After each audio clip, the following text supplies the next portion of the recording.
Right, so let's go back to cinema and let us talk about The Nun 2.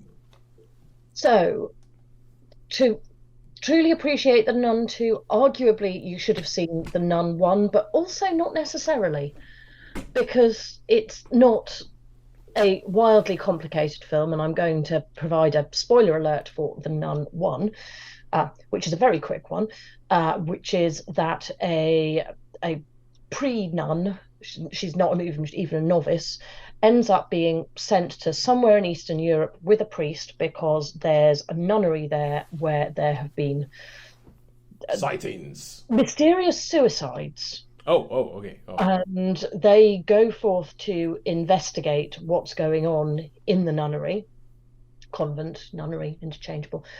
And only the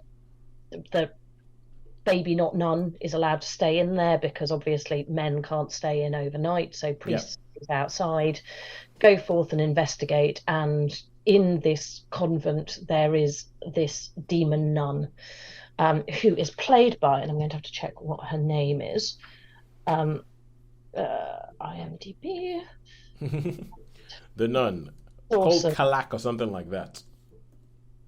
I remember thinking the name sounded a little bit like a piece of furniture from IKEA. Uh, no, Bonnie Aarons, it plays the demon nun. Yeah. Aarons, um, who is a very striking. I mean, this is just a by the by, who's an incredibly striking woman, but with very, very sharp features. And if you put scary makeup on her, my God, she can look terrifying. And she's been in a number of sort of horror films yeah. where they make the most of this, this really good, strong bone structure. Yeah.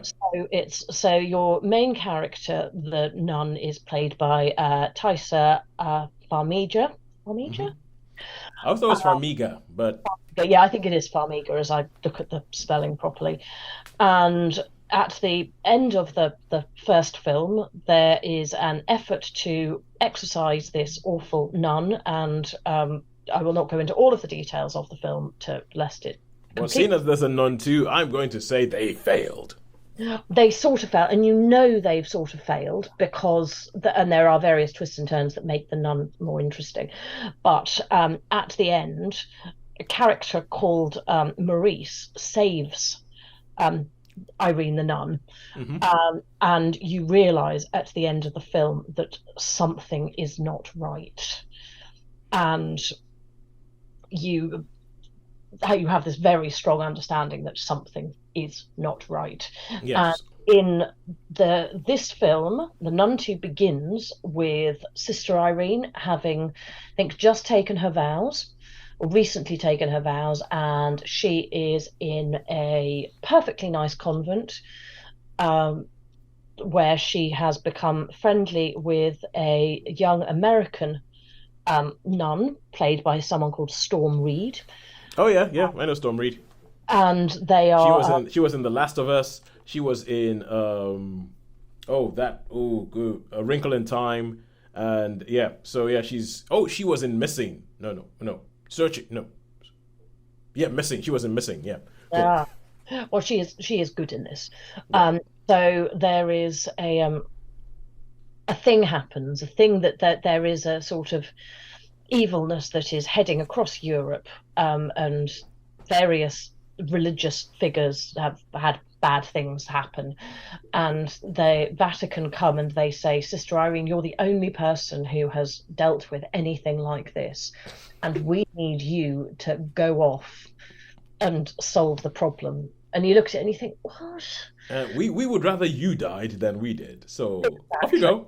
And at the same time, you've got a nice school which looks to be in a former convent that had been, or monastery that had been hit by a bomb during the war, in which there is a nice teacher played by Anna Popplewell, who I can only ever think of as being Susan in Lion, the Witch, and the Wardrobe. Oh yay! I'm happy those kids are getting work. I know. I sort of thought she'd vanished, but no, she is still out there. And she is there, and her daughter is there, and there are all sorts of slightly unpleasant other children. And Maurice, the handyman, is there. and and he's clearly taken a bit of a shine to Anna Popplewell, Mm. and bad things happen, and the As is the one for a horror movie. and Sister Irene and Sister Deborah are American nun, she who struggles with her faith, Hmm. uh, find themselves following the path of what's going on and unpicking the mystery as to Yes. why the nun is the demon nun is doing demonic things across Europe, heading westwards. So a bit like with the first film that you reviewed for our cinema bits this on this show, I said that it's pretty much just kind of an excuse for the antics and everything like that to happen. And I feel like with horror movies as well, let's come up with a plot, blah blah blah blah. Yay! Now excuse to get these people together and pick them up one by one. Or let's get an excuse to get together and then do jump scare. So I feel like the plot is inconsequential because what you're here for is the scares and bringing errands in a habit. Not entirely, because it's also a lot of it isn't jump scare. Okay. It's slow build scare, so you can feel what's happening, and you don't. There's the odd actual jump scare, Yeah. but you can feel the jump scare coming very clearly. But there's a lot of a sort of slow building feeling of horror, and you're waiting for a jump scare that may or may not actually happen. Yeah. And there is a storyline to it that is more interesting than I expected. And not Okay. the bit that absolutely explained the storyline happened when I popped out to go to the bathroom and buy another drink. So, um, typical, typical. I wasn't expecting it to have a moment of anything that provided clarity, but it did. Damn it! And when I was in the room, um, but it was all in So all you missed the and the killer is. pretty much. Yeah, the why and the wherefore I had to have explained to me very briefly.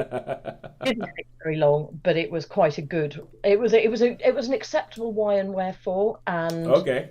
and it was not complete. It wasn't. I mean, obviously, it was pure fiction, but it was nice that where they were dealing with things that were Catholic canon, Yep.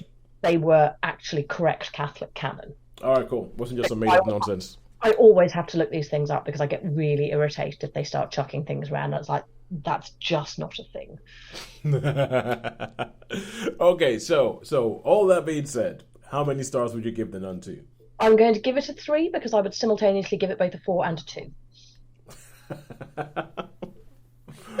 What is the 4 for? What takes it up to a 4? Brings it down to a 2? 4 is actually very well put together. Okay. Um, it's well shot. It's able to deal with a good sense of horror, foreboding, and actually for a film of its nature, a pretty well put together plot. It's part of, I should have added that it's part of the Conjuring universe, which would probably have added some additional context to it. But Yeah. I forget that. Yeah, I don't think it matters because, quite frankly, there's like 9 films in the Conjuring universe now. I haven't watched one of them, and I am not about to start now. Is it only 9? It feels like about 150. So it was it did what it was trying to do well, and the Yep. story, I have to say, was well put together. It actually followed on from The Nun well.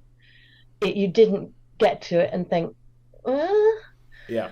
um, but fundamentally, a film of its nature is just it would struggle to be brilliant. So it gets the 2 because it's not going to blow you away.